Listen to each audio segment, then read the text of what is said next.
je m'aperçois que mon travail théologique est connecté avec mes travaux sur les contrefaçons. Parce que d'une certaine manière, euh, la création que l'homme produit lui-même,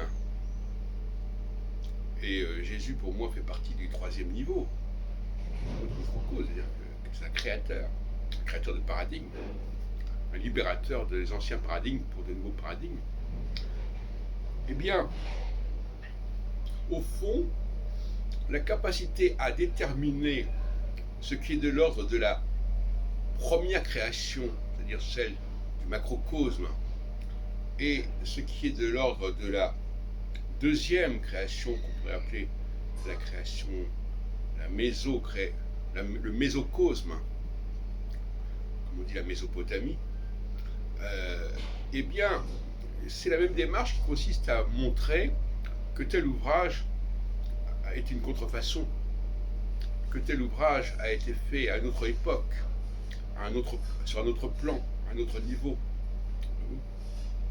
Donc, épistémologiquement, la capacité à distinguer dans le monde ce qui est d'un premier niveau de création ou d'un deuxième niveau de création ou d'un troisième niveau de création, ça exige un regard sur le monde, un regard critique sur le monde, qui est assez comparable dans les deux cas.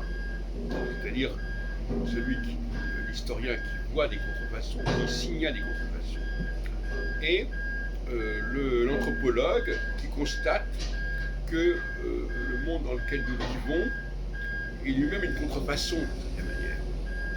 C'est-à-dire qu'il a été créé dans un deuxième temps. Cette création dans un deuxième temps ou dans un troisième temps est essentielle pour ma propre pensée.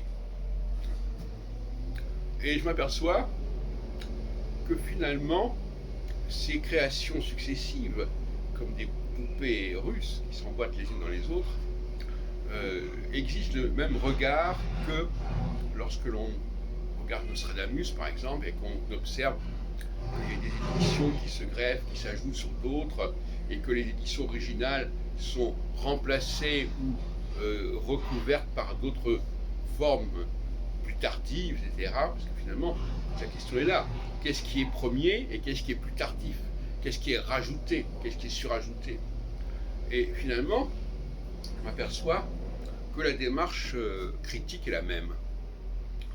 Une théologie de la deuxième et troisième création est une théologie forcément critique, qui ne prend pas tout au même plan.